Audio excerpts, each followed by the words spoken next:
Hey guys, Nick here with VanCan, and a few weeks ago I made a community post on YouTube asking you guys what you wanted to know were the biggest differences between my old Capra and my new Specialized Enduro. You guys had tons of questions and we're going to answer them today.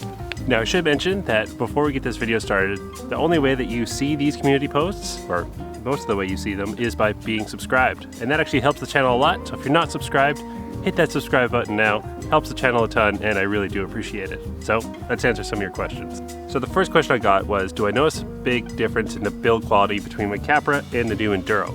And so far in the last 3 months that I've had the Enduro, not really. I had the Capra for over a year and nothing really went wrong with it.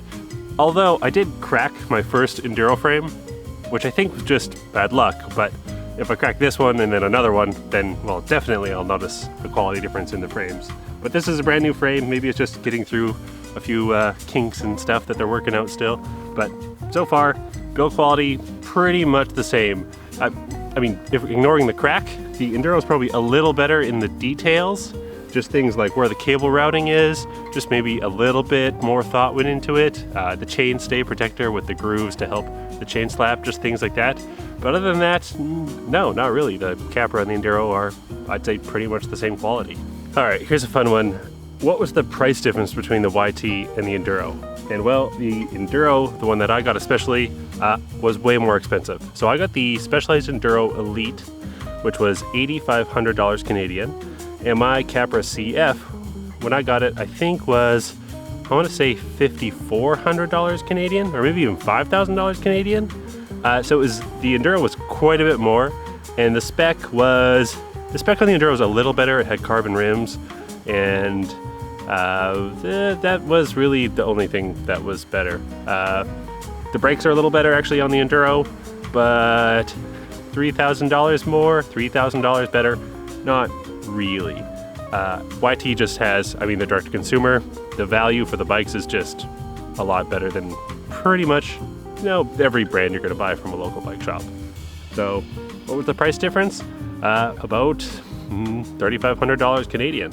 All right, here's a fun one. RockShox or Fox? And now I've had these 36s. I've had the Lyric, I've had the Yari, I've had Boxers, and I've had the 40. And so far, the real answer is there's not that big of a difference. I would take any of them. It's sort of like one is 88% good and the other is maybe 90% good. And just for me specifically, I think it's totally personal preference. They just are both great products. But if I was going to choose, I think I'm leaning a little more towards RockShox. If I was going to build up my own bike, I think I would go with a Lyric instead of the 36.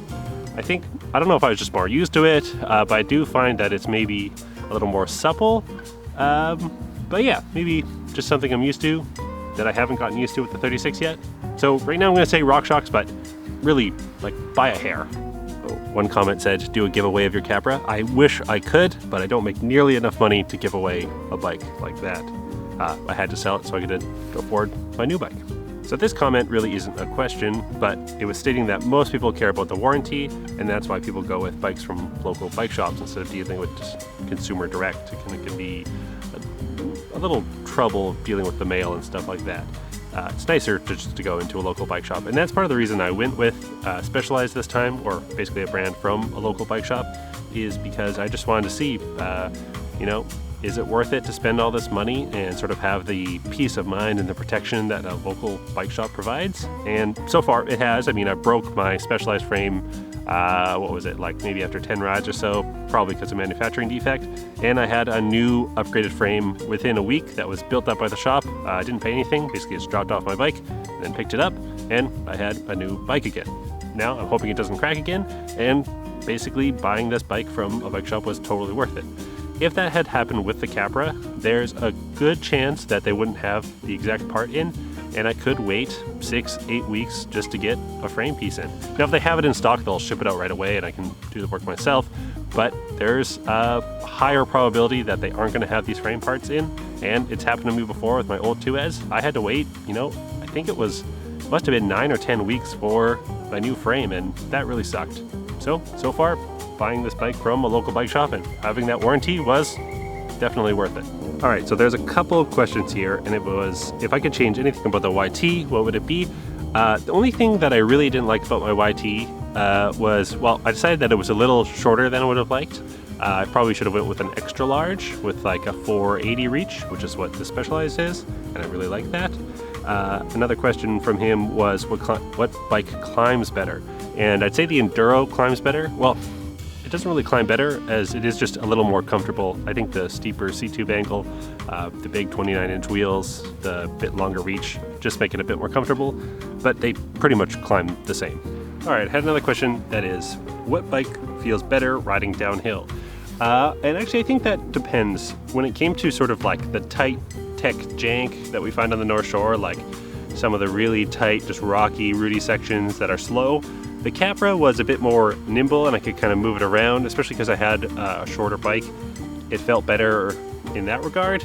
But if you're talking about going fast downhill, like riding in the park or racing, I really think the Enduro feels quite a bit better. It's just longer, bigger wheels, all that kind of stuff. So the real answer is, it depends. If you're talking about like racing, going fast downhill, then the Enduro. If you're talking about jank, techie, kind of slow stuff, then probably the Capra. Another question that was, how big of an advantage is the carbon over aluminum? And especially long term, they're asking. Probably not that much. I haven't really had a chance to ride an equivalent bike that was aluminum, but I mean, I have ridden aluminum bikes, I've ridden steel bikes, and the difference, I don't think I'm good enough to be able to really tell, but they just, they don't make this bike in that spec in an aluminum. It's just harder to kind of put all the pieces together. There's just only the carbon available, which is for the most part why I go with them. Is there an advantage? I actually probably, this time I went all carbon. I went all carbon on the bike. I got carbon wheels, carbon frame, carbon bars.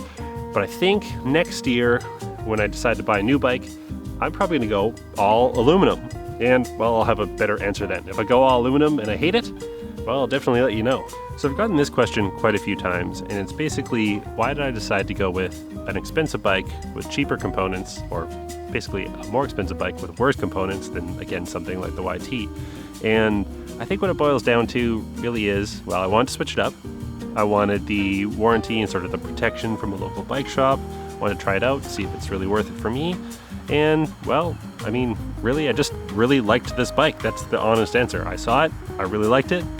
It was more expensive, which sucked, obviously. I wish it wasn't so expensive, but I wanted it, and I spent a lot of my money buying it. And I do really like it, and maybe in a year I'll let you know if it was worth it. I think one thing that maybe people don't appreciate as much as maybe they should is that, well, the frame really is the bike. It's what gives the bike the way that it feels, that it rides. It's the biggest part of the bike that's probably the most important. And not all frames are the same, and that's why they're priced differently. And unfortunately, the one that I liked was one of the most expensive, which was the Enduro. So I paid a lot of money for this frame, and I do really like it. I've tried a lot of other bikes, and I just didn't, when I got them, I just didn't get along with them. And when I rode this, even though it was slack and big and long in a 29er, I still felt like myself on it. I still sort of felt like I was just on like a big BMX that I could pop around and bunny hop in manual and do the kind of riding that I want to do. Here's another fun one, Shimano or SRAM? And the answer is, it probably doesn't matter. I don't think it matters. I think I'm probably one of the least picky people when it comes to bike components. Like I said, Fox or RockShox, not really a big deal. I would ride the XT brakes, I would ride the Code brakes. They're all just such good products. They just feel a little bit different. Like I said, they're both almost perfect, and they're just, maybe one's a little better just because of the way you ride or what you're used to. So which one's better? Either one. Whichever one you like is the real answer. What would I build a bike with right now? I think the XT is cheaper, so I'd probably just go with that because I think it's a better value, but honestly, I'm not sure. Okay, here's a really easy one. Which bike has a better value? Any bike from a direct-to-consumer is going to be a better value. They don't have the middleman, the bike shop, to deal with. So all that money is money you're saving. So if you need to save money and still want a really good bike, yeah, I guess you should probably just go with a direct-to-consumer, but make sure that you can work on your own bike and you're prepared to deal with sort of any weird warranty stuff through the mail. Oh, here's another interesting one. Is the Enduro as playful as the Capra? No, not exactly, but for how big it is and how much better it is at, say, plowing down sort of these chunky sections with the big 29-inch wheels, its relative playfulness is actually really good. I can still bunny hop and manual this thing pretty much no problem, and that's why I bought it. So as far as big 29ers go, it's super playful in my opinion. But if you're buying a bike specifically to be sort of nimble and playful, I'd probably go with 27.5-inch wheels and something more like the Capra that's, really easy to bunny hop, really easy to manual, all that kind of stuff. Okay, here's a question that I can actually give, I think, a pretty good answer for. And it's which suspension design do I think is best? And so far, I think I like the Enduro quite a bit better. There's a lot less bobbing going on. I've noticed, I don't need to flip the, the climb switch, whereas on the Capra, I definitely did. I'd be pedaling on the Capra, and it was sort of like boom, boom, boom, boom, boom. But on the Enduro, I noticed that way less. And now on the downhill, I think maybe the Capra, I could have it set up to feel a little more plush, but you know what? That little bit of, plushness that I'm giving up is totally worth it to have the pedalability that seems to come with the Enduro. And yeah, I really like it. I prefer the Enduro suspension design, but again, they're both really good suspension designs. It's not like if you buy a Capra, you're getting a bad suspension design. They're both good. Okay, now that the questions are getting deep. Tell us one special thing about your Capra that your Specialized doesn't have. That's a tricky one. With the Capra, I think the rear end was quite a bit shorter and it had those small wheels. So its sort of maneuverability and its playfulness for that slow tech on the North Shore was something that's quite a bit harder to do on the Enduro. So how would I say that it doesn't have that? It's that word, that playfulness buzzword. It's less sort of playful in the slow jank, and the Capra was really good at it. Another comment I had was, do I recommend the YT Capra if you have $3,000 for a budget? Yeah, $3,000, you can buy some pretty awesome bikes from YT or Commensal or I guess whatever other direct-to-consumer is available in your country. But another thing to keep in mind is always look at local bike shops for those end-of-year sales, because sometimes you can find crazy deals on bikes that they're just trying to get blown out. And you know what? You might actually get a better deal from a local bike shop. So just make sure that you shop around a bit, check your local bike shops, and see what you can find. Okay, here's a funny question. Do you like having a drink bottle holder? Yeah, it is something I had it on my range. I had a water bottle cage on my range, or at least I had the option to put one on, and I just never did it. And then I got the Capra, and it didn't have one. So again, I didn't really notice. I just wore a hip pack, which hip packs are pretty good as far as packs go. But then I got this, and it does have a water bottle cage holder, and I really like that I can just go out for a ride. I've got my little SWAT tool, I got my little SWAT box, I got my water bottle. I can just jump on the bike and go, and I don't know if I can give that up now. I love having a water bottle. All right, so I'm gonna answer two questions at once, which is, would I recommend buying a YT or Capra? Yeah, totally. Pretty much all well-known bike brands make great bikes. I would recommend pretty much any of them. It's really up to you and what you like. And which bike is better, the Capra or the Enduro? Again, that really just depends on you. Same answer. Get whatever you like. Ooh, here's a question about the dropper posts. On the Capra that I got, it came with an E13. That one I really didn't like. It was mechanical and clunky, and it would drop down, and it didn't really work that well. And so I replaced it with a P&W dropper, which is, I think, a pretty budget-friendly dropper that's super easy to service, and I really liked that. And this one has an X-Fusion dropper post, and again, so far, no complaints. They've been really smooth. Basically, I just didn't like the E13 one. And if the dropper is working, you don't even want to have to think about it. That makes a good dropper. And that's the way I feel about this one. Okay, we've got another question asking which bike is better at jumping and which one feels more alive on the trails. That one's hard to answer. But as far as jumping goes, so far they both feel, pretty similar. Once I got used to them, I feel really confident jumping on either. I would say the biggest difference is, since the Enduro is big and long, it feels comfortable on sort of those A-line moon booter types of jumps where I'd prefer to have a downhill bike. It just feels more stable in the air. But when it comes to sort of a dirt jump kind of jump where it's lippy and poppy and maybe you want to do some tricks, then I'd probably go with something like the Capra. But they're both pretty good. Again, I think all of these questions end up, I'm comparing the two bikes, and they're both up here, and they're just sort of edging out each other, here and there. They're both really good bikes, and, you know, it's just all personal preference. Do I feel that one bike is more durable than the other? So far, okay, this is gonna sound funny, but even though the Enduro cracked, I feel like it's more durable. The Capra, I felt I had to kind of keep an eye on it, and it was kind of, when water or anything would get in there, it would get a little creaky and stuff like that, and I had to make sure it was clean. And where the sort of the pivots were, I had to make sure that dirt wasn't getting in there because it was, you know, chipping off the paint and stuff. I mean, that was after a whole, year and a half of riding, you know, in the wet and stuff like that in the bike park. But so far, the Enduro doesn't have as many of those little problems, except the part where it cracked. So, again, they're both really good, but I think the Enduro edges it out a little bit in just, you know, the design of the frame and where things are just a little better. Which bike feels better riding? I actually prefer the Enduro now, but a big part of that is probably that it's a better size for me. I'm a pretty tall rider. I think I'm probably 6'1", and then, you know, when you have your 510s on, that adds like another inch, so I'm probably like, you know, 6'2" with shoes on. And the Enduro is a 45 reach with, you know, big 29er wheels. And right now I'm just into big bikes, but who knows, maybe that'll change. I'll switch back to a little bike that I want to do tricks on. But right now I'm thinking the Enduro feels better. Oh, here's another kind of funny one. The comment says, I heard that carbon frames from YT break a lot. Is that true? Well, I never broke my Capra, but I did break the Enduro. And again, I think for the most part, all these companies, I mean, we haven't really found out this is a brand new frame, but for the most part, every company is going to have a certain amount of frames that are breaking. It just happens. I think I was unlucky with my Enduro, and luckily my Capra never broke. And so as far as I know, that Capras don't break any more than any other brand. So here's another good one, chain slap and noisiness. Now, sort of at the end of where I had my Capra, I think I had it figured out, kind of tuned just right so that it was pretty quiet. Like I had that chain tension and everything all sorted out, and I definitely thought it was pretty quiet.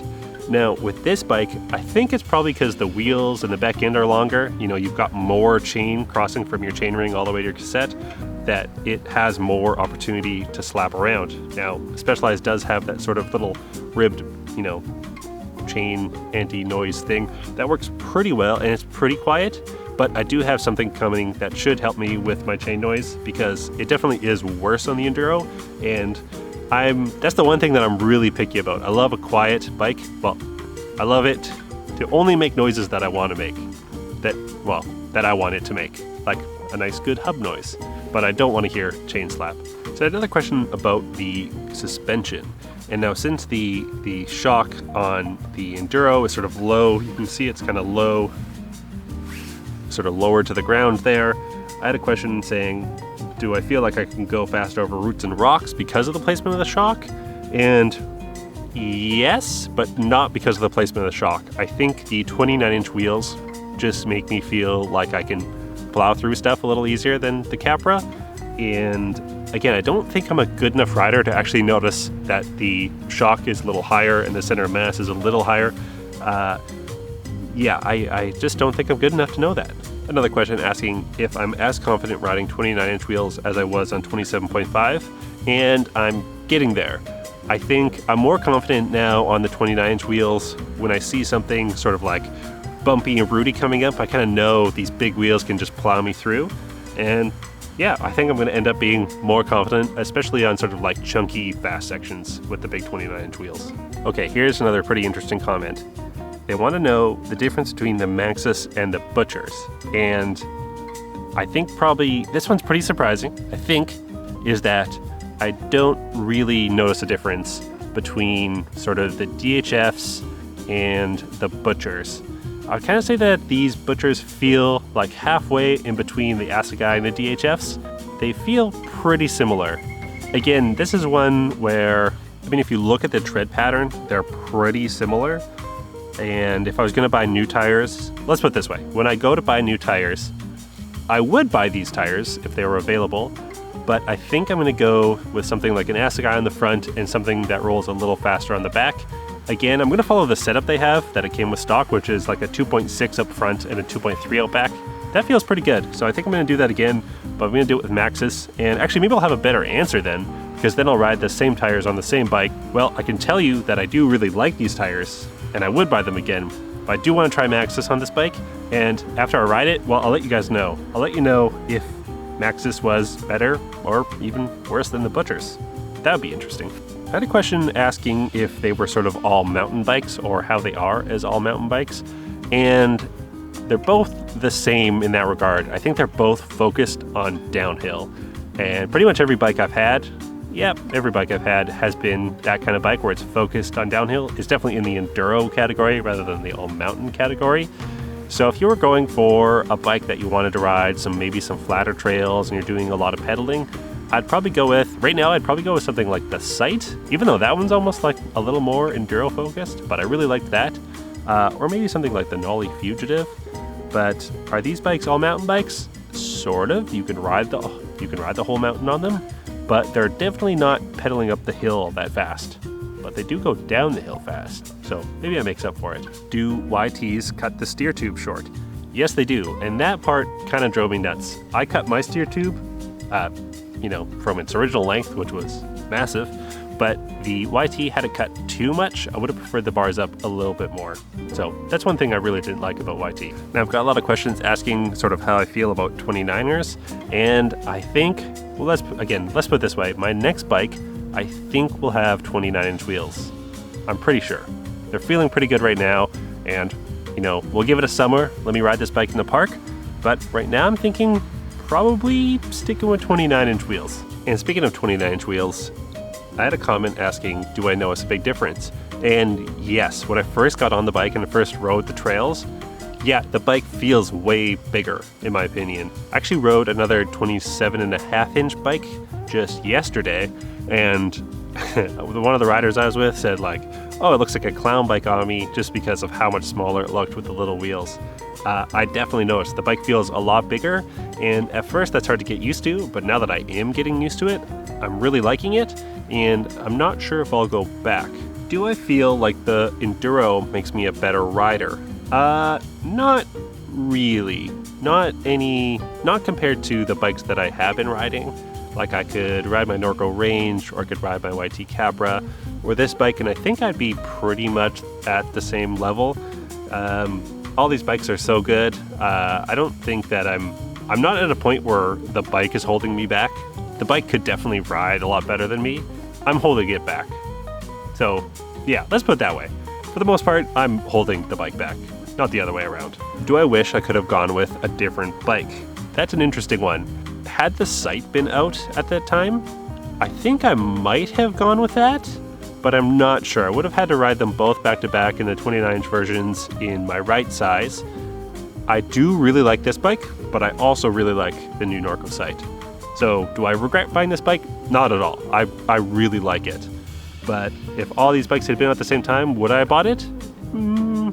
Probably, but I'm not sure. Do I miss the Capra? Actually, no, not really. I would definitely prefer to have this bike than a new Capra, because I could have bought a new Capra, but I bought this instead, and I'm pretty happy I did. But who knows? Maybe in a year, I wouldn't mind going with another Capra. Who knows? They're such good bikes. I know I keep saying it, but again, they're all up here, and I'm kind of just deciding which one edges out the other by just a hair, and I'm trying to figure out what I like and what works for me.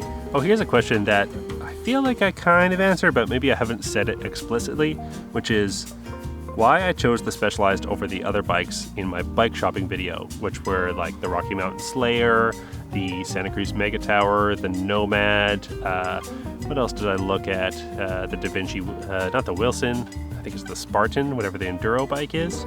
And basically I rode all those bikes, and just the way I felt on this bike just felt better. I just felt like the bike was an extension of me, whereas on the other bikes, just didn't feel right. I don't know. It just is, it's hard to put words to it, but you kind of know. You get on a bike and something just either feels right or doesn't. And with this bike, it felt right.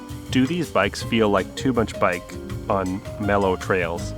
I actually think they can feel like maybe too much bike on any trail. I've just always been buying these big enduros because I've been a little nervous to go with a smaller bike. But next year, I think I might go with something a bit smaller. I rode the Nolly Fugitive LT, even in the bike park, and that felt pretty good. I rode the new Norco Sight, which is I think 160, 150, so 20 millimeters less suspension in the rear, and that felt pretty good. So is it too much bike? Maybe. It's hard to say. I'd really have to ride all these bikes back to back to really let you know. I think there's quite a bit of nuance in what exactly is going to be best, and what's best for me is probably not going to be what's best for you, and that makes things really tricky. Ooh, do I think a 29er Capra would ride similar to the Enduro? That's a good question. I'd really like to try the 29er Capra. The head tube angle is a little steeper and the rear end is shorter, so I think it'll feel a bit different, but yeah, I'd be really curious. I'd really like to try one out. Maybe I can get a demo during Crankworks this year. That'd be interesting. Okay, how much does each bike weigh? My Capra, because I had cush core in it, and I had, especially when I had DH tires, they probably weigh pretty similar with all the little weird gadgets I have on them, like cush core, and the ride wrap's probably adding a couple grams. But yeah, I figure they're probably around 37 pounds once I get everything all on there, which is probably heavier than you'd think. All right, here's a question that I can answer, because I kind of didn't exactly say why didn't I go for the 29er Capra? I mean, I already had a Capra, why not just try an XL 29er? And the real answer is I really just wanted to switch it up. That's it. Sorry. Here's a question not really comparing the bikes, but which parts do I need to service a lot? And pretty much, service a lot? Probably I clean the drivetrain pretty often, and I clean the bike pretty often. I try to keep everything, sort of keep the dirt and stuff out of there. But, I service my suspension sort of at those regular intervals, and that's about it. I may change out, my frame bearings and stuff maybe once a year, check on the wheel bearings once a year, or stuff like that. Yeah, so big stuff like all super bike overhaul once a year, and maybe suspension, lower leg service maybe twice a year, and drivetrain super often. I'm just trying to always keep that drivetrain clean. So, yeah, keep those drivetrains clean. So would I try coil shock? Yes, I would try one, but I don't really like them. I don't think that they feel the way that I want them to, or at least they don't seem to go with the way I like to ride. So right now I prefer air shocks just because I can tune them a little bit more, and I would try a coil shock, but I don't want to have to buy one just to try it. So yeah, for now we're sticking with air shocks. I don't know if I actually answered this as why did I go with the 29er instead of the 27.5, which I really liked. Again, I really just wanted to try it. Sometimes you just want to do something new, and there's not really any more to it. I wish I had a better answer for these kind of more deep questions, besides just I wanted to. But that's the truth. There's a question asking about the head tube angle. I definitely prefer the slack head tube angles now. Maybe they're a little awkward on the tight technical trails here and there, but for the most part I can get over that, and I really like it. I like how it feels on the downhills. So I'm all about that slack head tube angle. How was my experience buying a bike from a bike shop versus ordering online? Either are totally fine. It's kind of nice to go just chat with the shop guys. When you shop online, you kind of just see the photo and hope you like it. Although I do really like that in a shop you can really try the bikes out, because like I said, I tried a bunch of bikes and I like this one best, and I might not have bought it if I could just only see the photos. So yeah, I think if you had the choice, going to a bike shop is probably a lot better. Okay, so that's pretty much all the questions that I got on my community post. If you have more questions about the bikes, you can leave them down in the comments. And if you want to see the community posts, make sure you're subscribed. Hit the like button, that helps the channel too. And what else can you do to help the channel? Watch it all the way to the end like you just did. That's great. So I'll see you guys in next week's video.